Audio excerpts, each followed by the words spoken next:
They never liked each other, not once, until one elevator ride changed everything.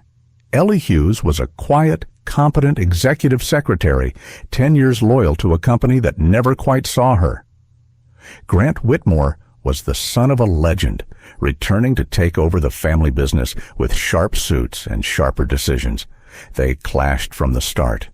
Cold meetings, tight-lipped mornings, and then the elevator jammed between two floors, locking them into silence.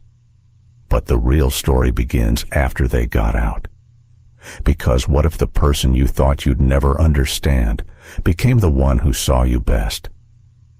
What if life gave you a second chance at the dream you'd buried right when your heart had finally found a home? Would you choose safety or take the risk of being truly seen? This is a story about two people, a company, a storm, and the quiet spaces where love is born not in fireworks, but in the pause between breaths. If this story moves you, let us know in the comments, and don't forget to follow our channel for more heartfelt journeys like this one. Now, take a deep breath, and let's begin. She'd worked there for over a decade, knew every creak in the floor and every shade of mood in the break room. But none of that prepared her for the storm named Grant Whitmore. Eleanor Hughes Ellie, to those few who knew her well, had learned to move through the hallways of Whitmore Holdings like a ghost with purpose. She wasn't invisible, not quite, but rather dependable to the point of being overlooked. That suited her just fine. The office was nestled in a century-old brick building in Charleston, where the windows rattled on windy nights and the pipes moaned like restless spirits. Ellie had come to know those sounds intimately in her 11 years with the company. She knew the smell of the morning coffee from Denise's overused French press, the slightly crooked drawer in the mailroom, and exactly how long the elevator hesitated on the third floor before giving in. She knew people, too. She remembered birthdays no one else did, who liked lemon in their water and who secretly hated meetings before 10 a.m. But most of all, Ellie understood the rhythm of things the way this place breathed. Predictable, steady, just the way she liked it, until Grant Whitmore walked in wearing a tailored Navy suit and a look that said, "I'm not here to make friends." It was only 2 months since his father, Robert Whitmore Sr., passed unexpectedly a stroke in his sleep. The office had fallen into a collective hush that hadn't quite lifted. The elder Mr. Whitmore had been a presence polished, poised, deeply Southern in both manner and management. Ellie respected him. He had known her name, and, more importantly, he had listened. His son, however, came back from New York with a jawline sharp enough to cut through budgets, a voice that didn't bother softening vowels for Charleston ears, and a plan. Not a suggestion, a plan. Ellie spotted it the moment he took his first steps through the lobby. The glint in his eye, the pace of his stride, like a man late for something important, maybe his own legacy. By the end of his first week, he had replaced the outdated company logo, restructured the leadership team, and sent out a 10-page memo titled "Modernizing the Whitmore Way." No one dared say it, but Ellie saw it in their faces, unease coated in politeness. She stayed silent, observing him the way she might study a hurricane radar, watching, calculating, hoping it might veer off course. But storms rarely ask permission. The Tuesday staff meeting arrived like any other. Ellie sat in her usual spot, third chair from the end, just far enough to avoid the spotlight, close enough to see who squirmed under it. Denise, her longtime friend and office manager, leaned in to whisper, "He's cutting something today. Bet you $10 it's the wellness program." Ellie smirked, not because it was funny, but because Denise was usually right. Grant walked in with that purposeful air of his, flipping open a leather folder like he'd been waiting for this moment. "Effective next quarter. He began. The company will sunset the legacy benefit package for employees hired before 2010. It's outdated, unsustainable, and misaligned with industry standards. Silence. Then a cough. Then another shuffle of papers. Ellie blinked slowly. That wasn't just a cut. That was a statement. That package had been created by Mr. Whitmore Sr. himself, meant to honor the employees who helped build the company in its early days. It wasn't generous by today's standards, but it had heart, and everyone knew it. Denise's hand gripped her pen tightly, but didn't speak. Ellie's voice was calm, measured. You're referring to the annual equity bonus and the retirement bridge program. Grant turned to her, his blue eyes sharp and unreadable. Correct. Her chin lifted a fraction. With all due respect, sir, that may be outdated to you, but to the people who helped build this company, it's a promise. And cutting it doesn't just affect budgets, it affects trust. The room held its breath. Grant didn't flinch. This isn't personal. It's necessary. Ellie looked at him, her expression unreadable. Everything becomes personal when you take away what people counted on to feel valued. For the first time since his arrival, Grant paused, briefly, but long enough for Ellie to see it the flicker of awareness, or maybe irritation. He moved on with the meeting, but the air had changed. That evening, Ellie stood by the window in the copy room, watching the gray Charleston sky swell with rain. She could hear the distant roll of thunder, low and insistent, like a warning. She remembered her ex-husband once said that she liked things to stay still so she wouldn't have to. Maybe he was right. But she also knew that stillness gave her the space to think, to breathe, to rebuild herself after everything had fallen apart. Grant Whitmore didn't care about stillness. He brought motion, noise, disruption. And yet, despite herself, Ellie couldn't quite look away. He reminded her of the summer storms Charleston was famous for, loud, sudden, and impossible to ignore. The kind that knocked out power and left you sitting by candlelight, reassessing your life choices. She'd weathered storms before. She would weather this one too, or so she told herself. He returned not as a son, but as a replacement, and no one, least of all her, seemed to believe he belonged. Grant Whitmore had walked into the Charleston office with all the composure of a man used to skyscrapers and fast mergers, but the building itself felt like it sighed when it saw him, as if it, too, remembered a different kind of Whitmore one with softer edges and slower steps. He wasn't his father, and he knew it. Grant had spent years convincing himself that was a good thing.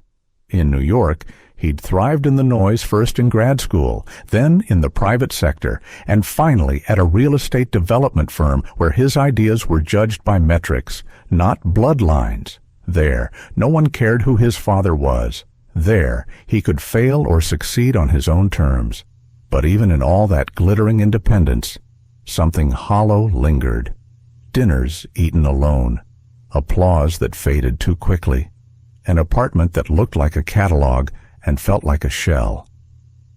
When the call came about his father's death, Grant didn't cry. He flew home, signed papers, shook hands, and delivered eulogies with perfect clarity. But somewhere inside, something cracked. Returning to Whitmore Holdings wasn't in the plan. He had sworn he'd never work for the family business, let alone run it. But the board had asked, and the employees had expected, and his father, always the strategist, had left no succession plan but his name on every document. So he came back, not to mourn, but to take control, or at least pretend to. The building hadn't changed. Still the same brass fixtures, the same creaky elevators, the same smell of paper and pine-scented cleaning spray. But the people had changed. Or maybe he had. They didn't trust him. Not really. They smiled. Of course, Southern courtesy ran deep, but he saw it in their eyes, in their hesitation, in the way they still said, "Mr. Whitmore," and meant his father. He responded by becoming sharper, quieter, cutting through the bureaucracy with the speed of a man who had no patience for sentiment. That was his mistake. Charleston didn't move like New York, and Whitmore Holdings wasn't a firm with interchangeable staff and quarterly reshuffles. It breathed like a living thing interwoven through decades of loyalty, rituals, and remembered kindness, and no one understood that better than Eleanor Hughes. He noticed her immediately, not because she sought attention, but precisely because she didn't. She was steady, efficient, eyes like calm water, but with currents below. When others pandered, she stayed still. When others nodded, she raised an eyebrow. She unnerved him and intrigued him. It all came to a head 2 weeks later, during his first formal meeting with the board. The room was filled with the scent of wood polish and antique authority. Thomas Linwood, the oldest member, cleared his throat before speaking. "Grant, we appreciate your enthusiasm, but there's concern that your changes are too swift." "I understand," Grant replied smoothly. "But this company has stagnated. We need to compete with modern firms, not just exist on legacy." Murmurs of agreement. Hesitant, but present. Grant tapped the tablet in front of him. "We'll streamline departments, eliminate overlapping positions, rethink benefits to align with market standards." Ellie, seated in the back as executive secretary, said nothing at first, but when the term "eliminate overlapping positions" came up again, her hand lifted slightly. Thomas nodded to her. "Ms. Hughes." Her voice was calm, clear. "Mr. Whitmore, may I ask what metrics are you using to determine overlap?" Grant glanced at her, surprised. "Payroll to output ratios, headcount efficiency, standard benchmarks." She didn't blink.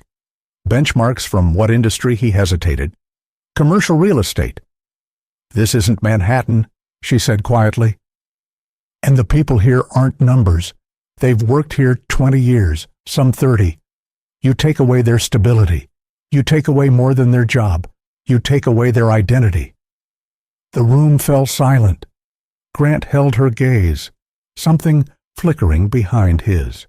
A challenge. A warning, or maybe a question. He didn't yet know how to ask. Thomas cleared his throat again. "Let's revisit this at next week's meeting." The conversation moved on, but Grant felt it, the slight shift in the room's air. The subtle weight of eyes turning, not just toward him, but toward her. That night, he stayed late in his father's old office. The desk still smelled faintly of aftershave and cigar smoke. He stared at the photo frames, left untouched photos of company picnics, groundbreakings, ribbon cuttings. His father had known these people by name, known their kids, their stories. Grant had always thought that was wasted energy. Now, he wasn't so sure. He leaned back in the leather chair, staring at the ceiling. He had come here to be the future. But maybe he needed to understand the past first. And the only person in this building who seemed willing to remind him of it was Eleanor Hughes. She pressed the button for the lobby. He stepped in at the last second. The doors closed, and then nothing. The whir of the elevator motor hummed for all of 5 seconds before the sudden jolt, not violent, but unsettling, like something important had just snapped. Then silence, stillness, no motion, no descent. Ellie Hughes blinked, her hand still hovering near the control panel. The lobby light was glowing, but the elevator wasn't moving. She tapped the button again, harder this time. Nothing. She glanced at the ceiling, then at the wall.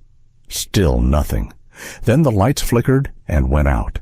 A beat later, a dim red glow washed over the small space. Emergency lighting. She exhaled slowly. Perfect. Across from her. Grant Whitmore adjusted the cuff of his jacket, as if being stuck in a stalled elevator was an inconvenience on par with a wrinkled tie. "Well," he said, almost bored, "that's timely." Ellie didn't answer. She was too focused on her own pulse, which had begun to speed up in quiet panic. The air hadn't changed, not yet, but the walls felt closer. The hum of the emergency light was constant, unnatural. There were few things in life Ellie feared, but elevators, especially stalled ones, triggered something ancient inside her, a childhood memory, a stuck closet, darkness, no one coming. She forced herself to breathe. "You okay?" Grant's voice came again, not unkind, just observing. "I'm fine." She lied, backing slightly toward the corner. Her hand brushed the wall, searching for something steady. Grant noticed the tremor in her fingers, the tight line of her mouth, and for the first time since their paths had crossed, he didn't look annoyed. He looked concerned. "You're claustrophobic," he said quietly. She didn't answer, just closed her eyes. The air in the elevator felt warmer now, heavier. The silence between them grew, not awkward, but charged, like two magnets unsure whether to repel or draw closer. Grant took a step forward, slowly. "Hey, look at me." She opened her eyes, reluctantly. "Sit," he said gently, lowering himself to the floor and gesturing. "It helps." Ellie hesitated, then followed, easing down until her back touched the cool wall. She folded her arms tightly, grounding herself. Grant sat cross-legged, his posture relaxed, as if this were a yoga studio and not a suspended metal box 8 floors above ground. "Count something," he said after a moment. "Ceiling tiles, floor panels. Breathe with it." She found his voice oddly soothing, not because of what he said, but how he said it, level, quiet, without the usual sharp edges. 5 panels across, she muttered. 2 down. 10, he nodded. Solid number. A faint smile tugged at the corner of her mouth in spite of herself. "You're better at this than I expected," she said. "I've been stuck in worse," he replied, resting his elbows on his knees. "Stuck in a conference room with developers for 3 hours. No coffee. No windows." She huffed a small laugh. "Sounds brutal. Survived? Barely." They sat in silence again, but this time it wasn't suffocating. The emergency light cast a warm glow on the metal walls, softening everything, even their features. Grant leaned his head back against the wall, letting out a long breath. "Guess the storm's worse than expected," he murmured. Charleston's fall weather had always been unpredictable. What started as misty drizzle could turn into thunder and lightning before lunch. Neither of them had brought an umbrella. But even that fact, somehow, didn't matter now. Ellie finally let her shoulders relax. The panic had receded, not entirely, but enough to feel human again, and, strangely, not alone. She looked at him, really looked. For the first time since his arrival, he didn't seem so put together. A little sweat on his collar, a furrow between his brows that wasn't there when he barked orders in the boardroom. Not the storm she feared, not entirely. A faint crackle came through the intercom, followed by the buzz of static and a garbled voice. "We're working on restoring power. Hang tight." "Could be a while." Grant met her gaze. "We're going to be here a while." And this time, when he spoke, Ellie didn't bristle at the sound of him. In fact, she didn't mind it at all. You learn a lot about a person when there's no light, no escape, and no pretense left to hold on to. For a long while, neither of them spoke. The emergency light overhead buzzed softly, casting their faces in a dusky red glow, as if time itself had slowed to a warm hum. Outside the metal box, the storm raged on rain slashing sideways across Charleston's skyline, thunder growling like a warning only nature could give. Inside the elevator, it was just two people and the sound of their own breath. Ellie leaned her head back against the wall. Her palms had stopped sweating. Her chest no longer rose and fell with urgency. The panic was gone, but something else remained, an awareness of presence, of being seen, maybe for the first time in a very long time. She didn't know what made her speak first. Maybe it was the darkness. Maybe it was the fact that neither of them could run away. Or maybe it was the silence that had grown too heavy to ignore. "I used to want to be a designer," she said softly, as if confessing something to the walls. Grant turned slightly toward her. "Interior." She nodded. "I used to draw floor plans for fun when I was a kid. My mom thought it was strange I'd rearrange my bedroom furniture every 2 weeks like it was a model home." He smiled faintly. "That's committed. I called it vision. She called it compulsive." A pause. "I studied design for 2 years. Thought I'd open my own studio one day. Had a whole portfolio, still do, somewhere in a closet." Grant didn't interrupt. "Then I got married. He was older, charming, said all the right things, told me I didn't need to prove anything, that I'd be happier without the pressure." She let out a breath that wasn't quite a laugh. "He meant, don't try too hard, stay small, be manageable." He watched her quietly. "I got the job at Whitmore just to pay the bills after the divorce, told myself it was temporary. But then I got comfortable, safe, and safe started feeling like stuck." She tilted her head to meet his gaze. "So, no, I don't just care about benefit packages or employee trust.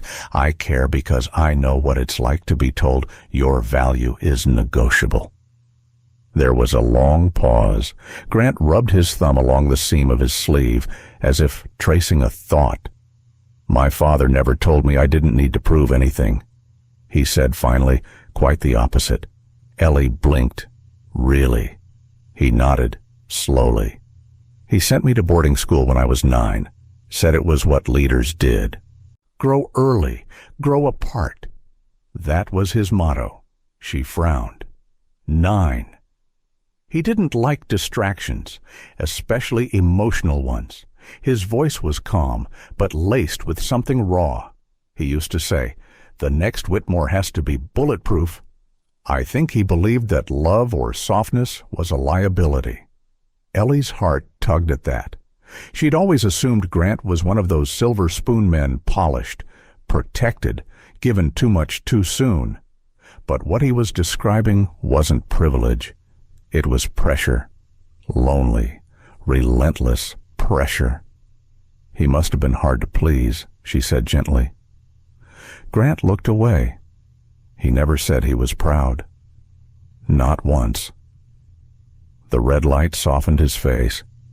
He didn't look like the man who commanded boardrooms.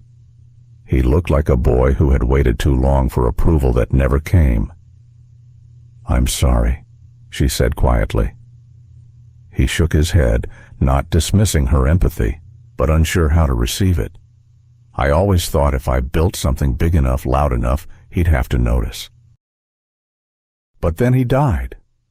And now I'm trying to fix a company I never planned to inherit, filled with people who miss him and resent me." Ellie shifted slightly. "We don't resent you. You don't trust me," he replied. There was no accusation in his tone, just truth. She thought for a moment. "I think trust takes time, and time doesn't like to be rushed." He let that sit, outside. The thunder rolled closer. The elevator trembled faintly, whether from wind or faulty wiring. Neither of them could tell. Inside, something else shifted. They weren't opponents anymore. They weren't even boss and employee.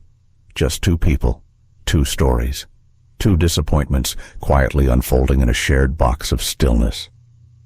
Then, suddenly, click, the mechanical whir of gears engaging, a groan from overhead. The lights above blinked twice, then fully returned. A second later, the elevator jolted into motion, slow but steady. Ellie stood cautiously, brushing her skirt. Grant followed. When the doors opened between floors 8 and 7, a technician stood waiting with a flashlight and a sheepish smile. Storm knocked a few circuits. "You're both all right." Grant nodded. "We're good." Ellie stepped out first, then paused. She turned, looked back at him, not as a challenge this time, but a quiet curiosity. "Thanks," she said. "For what? For not being bulletproof." He brought her coffee the next morning, not by accident, and not just once. It was a small gesture, tucked into the calm chaos of an early Charleston morning. Ellie had arrived before most, as usual, keys in hand, cardigan draped over one arm, purse looped neatly over her shoulder. She preferred the quiet before the phone started ringing and the elevators chimed. She didn't expect to see a paper cup waiting on her desk. Black coffee. Just how she liked it. No sugar. One dash of cream. At first, she assumed it was from Denise, or perhaps Monica, one of those small kindnesses the office passed between itself like a shared secret. But the note tucked underneath the cup was not in Denise's handwriting. For the early start. G. Ellie stared at the letter G for a moment, unsure whether to smile or sigh. She picked up the cup and took a slow sip, still warm. Maybe it was just politeness. Maybe it was nothing. But maybe it wasn't. In the days that followed, she found herself watching for the smallest changes, and they were there. The glances that lingered an extra half-second, the conversations that no longer ended in clipped tones. When she passed him in the hallway, his nod felt less like obligation, more like recognition. Once, they ended up side by side in the break room, both reaching for the same packet of tea. "You first," he said, stepping back. "Are you sure?" she asked. "I'm not always a steamroller." "No," she said, "just most of the time."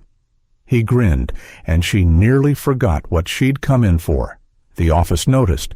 Of course, people always did. There were no rumors. Not exactly. Just soft whispers and looks passed between cubicles like background music. One day, Denise poked her head into Ellie's office with raised brows and a pointed cough. New perfume. Or is that the scent of thawing ice? Ellie shot her a look. It's October. Everyone's thawing. But even she couldn't deny it. Something had shifted. She caught herself listening for his footsteps in the hallway, noticing his silhouette through the frosted glass of the conference room. She remembered things he said. She found herself wondering what he did after hours, and that unsettled her more than she cared to admit. Because affection, real, unspoken affection, had a way of slipping in when you weren't looking. And Ellie had spent years building walls so high, even she sometimes forgot what they were keeping out. The shift came one Wednesday afternoon. She had just returned from a short meeting off-site, walking briskly through the lobby with a stack of printouts in her hand. Monica, the young assistant, barely out of college, waved her over from the reception desk. "Miss Hughes?" Ellie stopped. "Yes," Monica leaned in, smiling in the way young people do when they're trying to sound casual but can't quite hide their curiosity. "I was just wondering." She paused. "Are you and Mr. Whitmore seeing each other?" The question landed like a stone in water, unexpected, and with ripples that didn't stop. Ellie blinked. Excuse me." Monica's eyes widened. "Oh, I didn't mean you two seem close." Ellie stood very still. Then she smiled a polite, practiced smile. "We work closely, that's all." "Oh, of course." Monica rushed. "I didn't mean to overstep." "No harm done," Ellie said, and turned to leave. But the question lingered. That night, in the stillness of her apartment, Ellie sat with a cup of tea gone cold in her hands. Her phone rested face down on the table. The apartment lights were dim, the kind of quiet glow that invited reflection whether you wanted it or not. She hadn't lied. Not really. But she also hadn't told the whole truth. Because something was happening. Something that couldn't be labeled or defined just yet. It wasn't a relationship, not in the way people meant when they asked. There were no dinners, no flirtations, no secret notes under desks. And yet, he brought her coffee. He remembered how she liked her tea. He looked at her like he saw the whole room, but chose to look at her anyway. She'd built her life on caution, on measured choices, on knowing exactly what doors to open and which ones to keep locked. But Grant Whitmore had slipped through a door she hadn't realized was still ajar. And that, more than anything, terrified her, because this time, it wasn't infatuation. It wasn't loneliness. It wasn't convenience. This time, it felt real, and real meant risk. Sometimes, life gives you exactly what you once dreamed of, just when your heart belongs elsewhere. The email came on a Thursday morning. Subject line, Creative Director Opportunity, Atlanta Office. At first, Ellie thought it was a mistake, a mass email or one of those LinkedIn notifications she usually deleted without reading. But when she opened it, she saw her name typed personally, her resume attached, her old portfolio linked one she hadn't updated in nearly 5 years. She reread the message twice. A design firm in Atlanta Modern, growing, privately funded, was expanding. They were looking for someone with leadership experience, a creative eye, and a grounded approach to team culture. Someone with heart, not just degrees. Someone like her. They'd seen her old portfolio through a shared contact from her college days. Liked her philosophy. Wanted to talk. There was a number, an invitation, a promise, full creative control, a generous relocation package, corner office, high ceilings, freedom. For a moment, she sat still, the screen glowing soft against her face. Her heart beat with a slow, deliberate thud the way it used to when she imagined her name printed on the glass door of her own design studio. And yet, when she looked out the window of her small office at Whitmore Holdings, past the row of familiar desks and down the hall that led toward Grant's corner office, her chest ached in a way she hadn't expected. That evening, she told Denise over coffee at their usual place, "I thought you let go of that dream years ago," Denise said gently. "I did," Ellie replied. "Or, I thought I did." "You didn't." Denise smiled. "You just buried it under everything else." Ellie stirred her drink. "It's a good offer. A great one, actually." "Then, what's holding you back?" She didn't answer, but Denise, wise and warm, already knew. She waited 3 days before telling Grant it wasn't exactly a conversation, more like a confession. They were the last ones in the office that Friday. The cleaning crew had already passed through, leaving the floors freshly vacuumed and the air tinged with lemon. Grant stood by the window, his jacket draped over one arm, sleeves rolled up. He looked out toward the harbor as the last light faded into a soft indigo. Ellie stepped in, closed the door behind her. "I got a job offer," she said. He turned slowly. "Where, Atlanta?" His eyes held hers for a beat longer than necessary. "Doing what, creative director? Full studio oversight?" "It's everything I used to want?" He nodded, didn't smile, didn't frown. "I haven't accepted," she added. Still, he said nothing. After a long pause, he walked to the small side table where he kept a bottle of water and poured a glass. His movements were calm, controlled, but Ellie could feel the shift in the air, the unspoken weight between them. Finally, he spoke. "You should go." She blinked. "What, you should go?" He repeated. "You deserve to do what you love." "But, no." He cut in softly. "No, but you've spent too many years making yourself smaller than you are. If this is your chance to stretch again, take it." His voice wasn't cold. It wasn't indifferent. It was something harder, gracious. And in that grace, Ellie felt her heart pull in two directions at once. Later that night, back in her apartment, she laid the printed offer letter on her kitchen counter. Next to it, she placed a faded sketchbook, the one she'd once filled with ideas, designs, room layouts, restaurant concepts, hotel lobbies. She flipped it open, ran her fingers over the pencil lines. One drawing in particular caught her eye, a garden cafe, full of light, wide-open windows, climbing ivy on aged brick. She'd drawn it at 23, full of hope. And now, at 35, the hope was still there.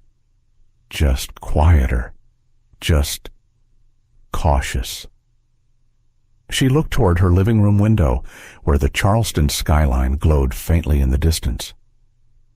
Somewhere out there, Grant was likely still in his office, or maybe walking home under the fading warmth of a southern fall evening. She wondered if he meant it what he said. She wondered if he cared. And more than anything, she wondered why his quiet acceptance had felt like the most painful kindness she'd ever received. This wasn't like the first time she faced a crossroad. Back then, she had chosen someone else's dream. Now, she was being asked to choose between two versions of her own, one with clarity and one with color. In the boardroom, perception is power, and love is a liability. The walls of the executive boardroom were paneled with dark wood, polished, historic, and far too silent. Sunlight filtered in through tall windows, catching in the glass carafe of water at the center of the long table. 12 chairs, 11 filled. Grant sat at the head.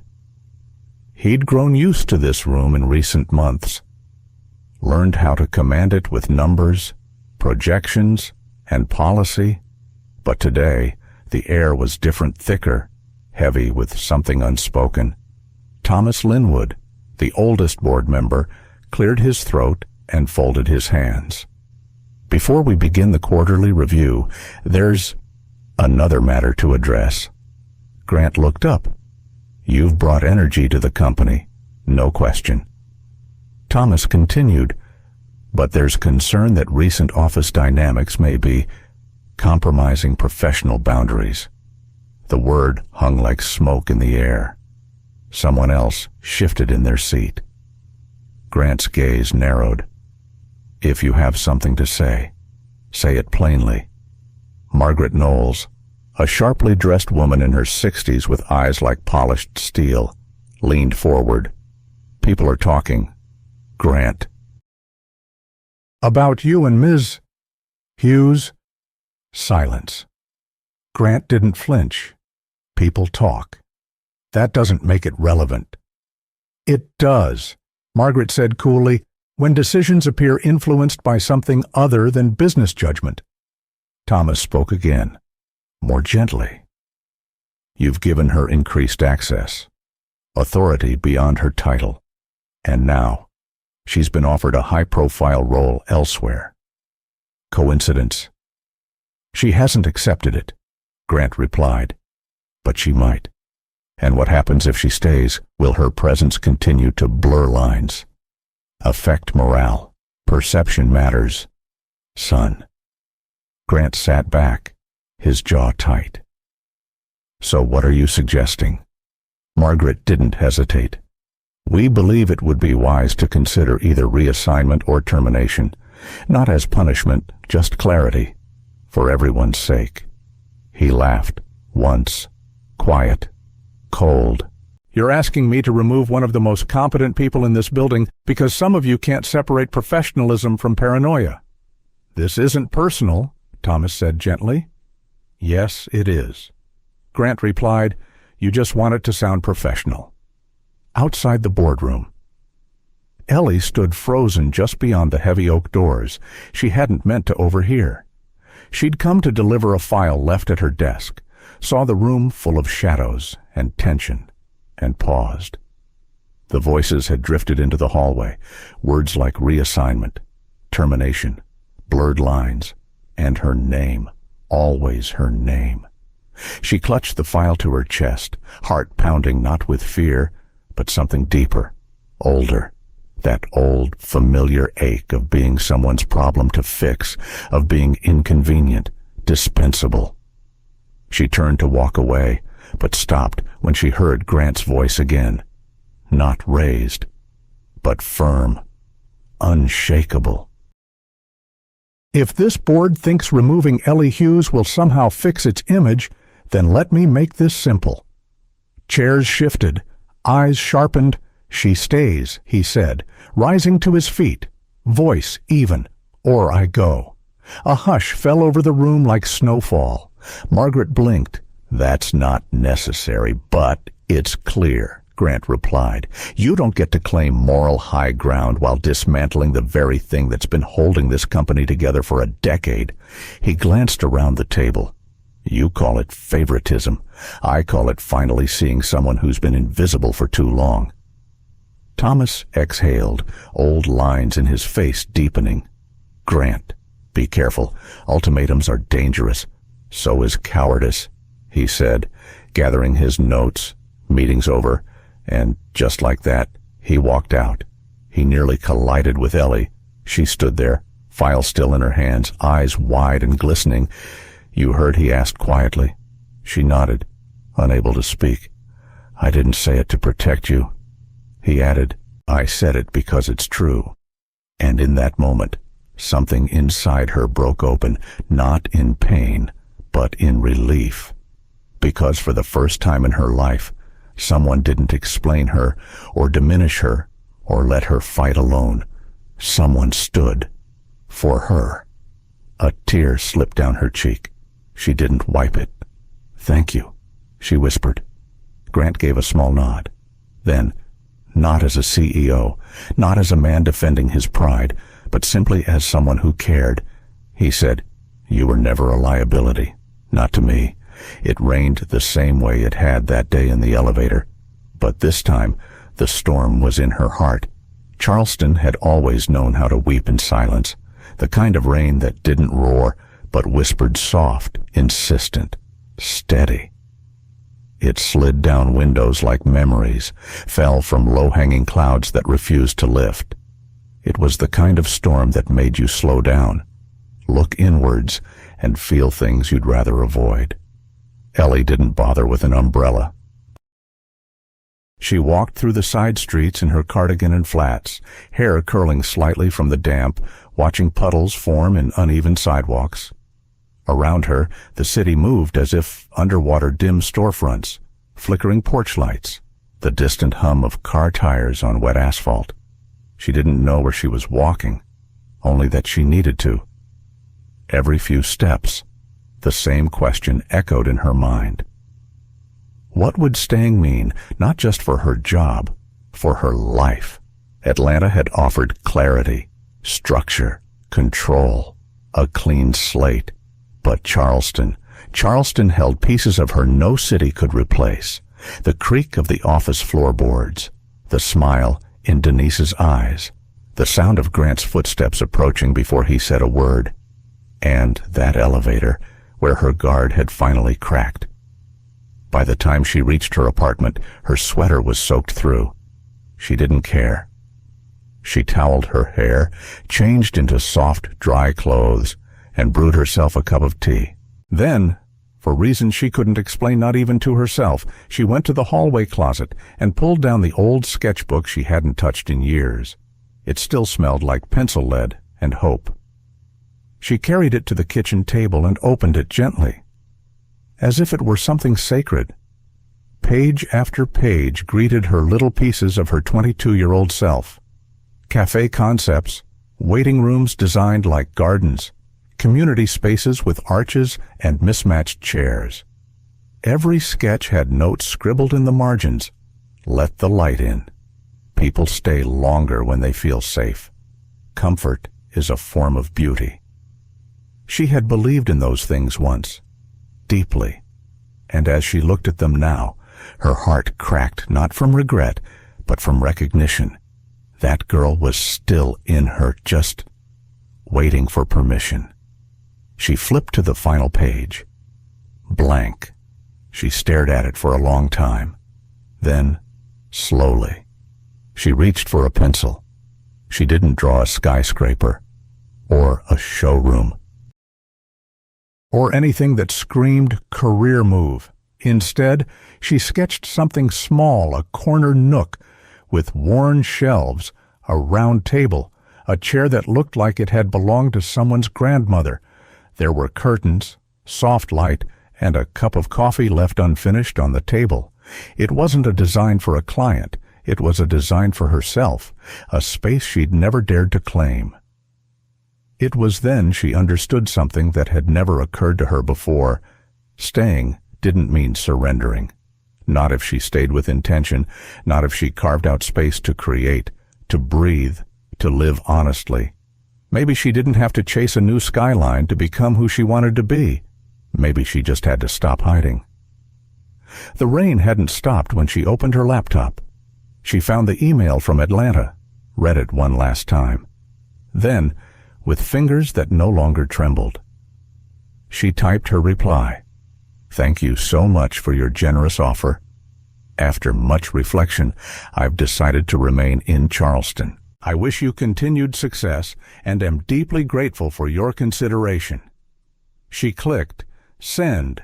No fanfare, no announcement, just a quiet knowing. She closed her laptop and set her tea aside. Outside, the rain softened to a hush, like the sky itself had finally exhaled. And for the first time in years, so did she. She walked into his office, but it wasn't his office anymore. It was theirs. It started with a single sentence.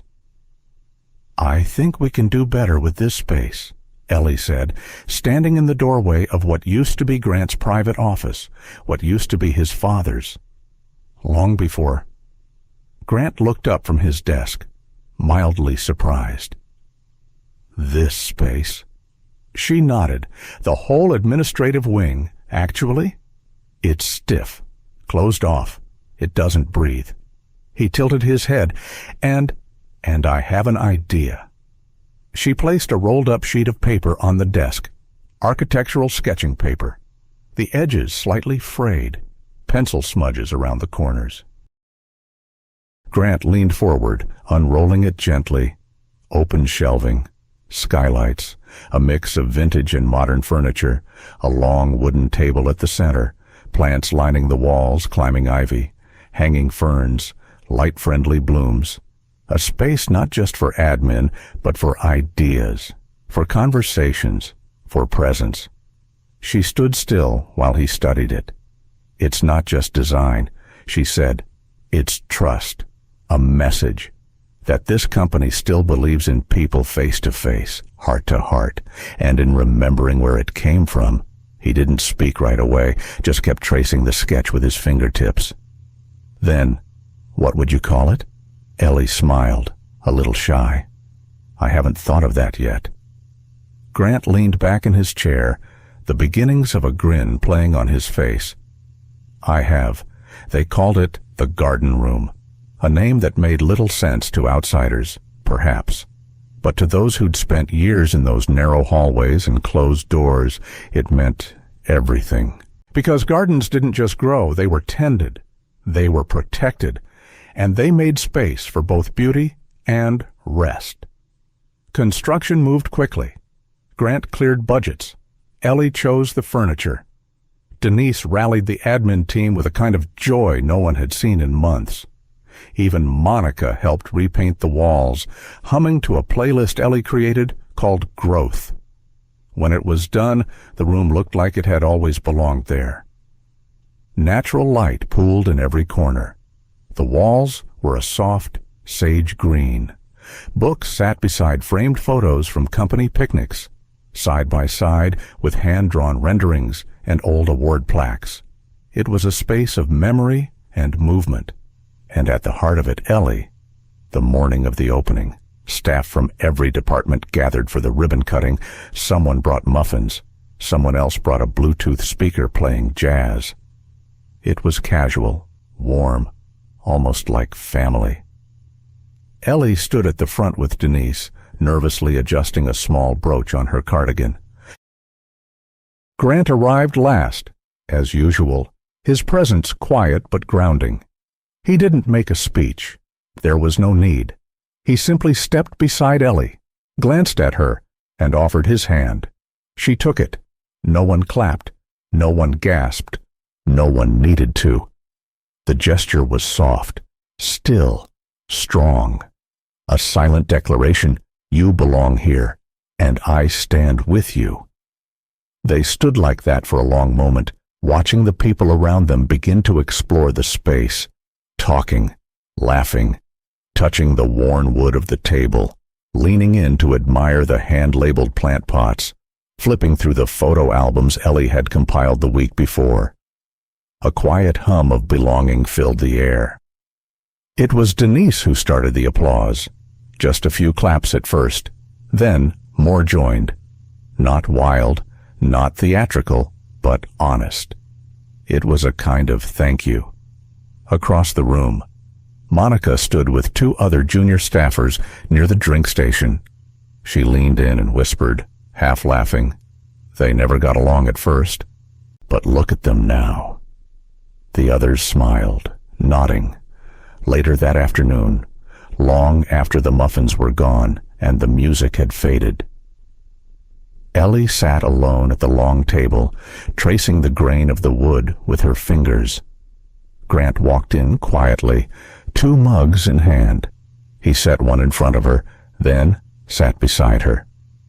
They didn't speak for a moment, just watched the golden hour light spill through the new skylight, casting soft shadows across the table. Then Grant said, almost absently, "This doesn't feel like my company anymore." Ellie glanced at him. "Is that a bad thing?" He looked around, taking it in. "No," he said. "It feels real." She smiled, then looked back at the room that now held more than desks and schedules. It held stories and roots, and maybe the beginning of something they hadn't dared to name. 5 years, a garden grown, a company reborn, and two hearts still choosing each other every single day. The river behind their home moved slowly in the morning light. Ellie stood by the kitchen window, fingers curled around a warm mug, watching the mist rise off the water like soft breath. The house was small, painted a weathered cream, with a porch that creaked when the breeze leaned into it. Around back, the garden stretched out in neat, happy rows, lavender, rosemary, tomatoes that never grew straight. Grant was already out there, in jeans and an old flannel shirt, kneeling beside the herbs. He looked up and waved through the glass. She smiled and waved back. The studio sat just beyond the fence line, converted from a carriage house. Big windows, high ceilings, a sign that simply read, "The Garden Room Studio." Not a company, not a brand, just a place for ideas, for stories, for second chances. It had started as a side project, then bloomed into a quiet force, mentoring local entrepreneurs, hosting creative workshops, helping other people do the thing they were too scared to name out loud.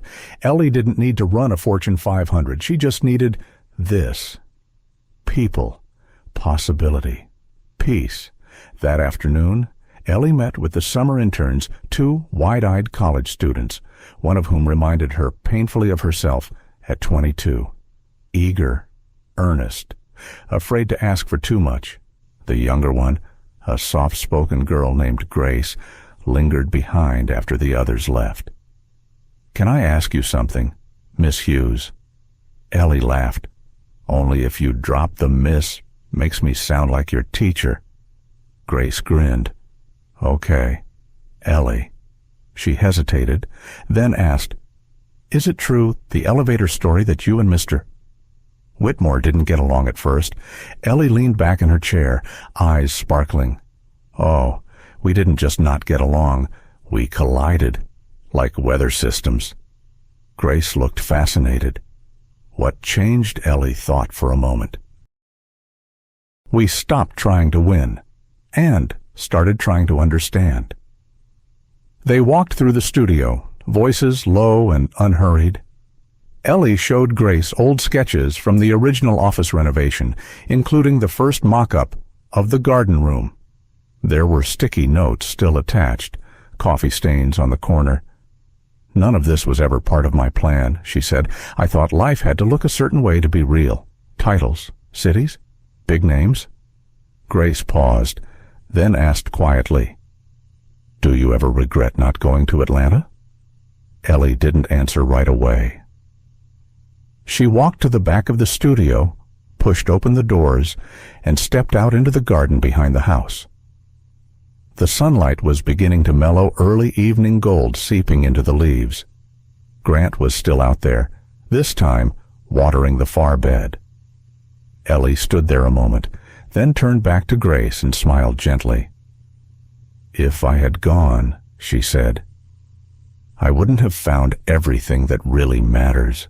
That night, after dinner, Ellie curled up beside Grant on the porch swing.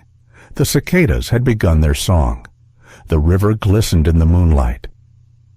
Denise still worked part-time with Whitmore Holdings, consulting for new HR teams. Monica had moved to Asheville and opened a small photography business.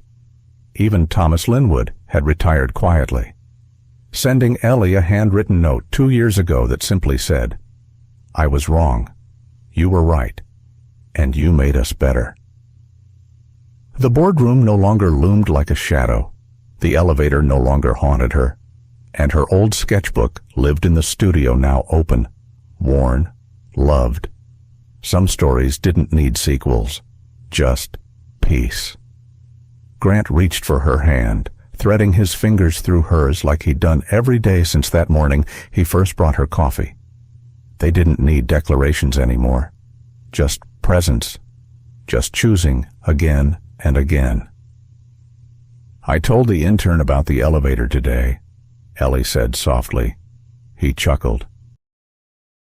"Which part? The part where I realized I didn't hate you, just hadn't learned you yet?" He squeezed her hand, still learning. She nodded. Same. They sat in silence, the kind that felt full, not empty. The stars began to rise. The river kept moving, and behind them, in the garden, the wind stirred the lavender gently, just enough to make it sway. It wasn't grand, it wasn't dramatic, but it was everything. Sometimes, the most meaningful changes in life begin in the quietest moments, an unexpected conversation, a small act of kindness, or even being stuck in an elevator with someone you never thought you could trust. This story reminds us that it's never too late to start over, not just in love or career, but in the way we see ourselves. We spend so much of our lives choosing what's safe, predictable, and expected. But healing often begins when we dare to listen, to soften, and to open our hearts to something or someone we didn't plan for. Ellie's journey teaches us that staying doesn't always mean giving up, and leaving doesn't always lead to more. Sometimes the bravest thing we can do is stay where we are and grow roots, not walls. At any age, we're allowed to choose again, to dream again, to love quietly, honestly, and fully, because the best stories in life aren't always the loudest. Sometimes they begin in silence and bloom in grace. Thank you for spending your precious time with this story. If it touched your heart, even just a little, please give it a like. Share it with someone who needs it, and subscribe to our channel for more stories that heal. connect, and inspire. Your support means the world to us. Until next time, take gentle care.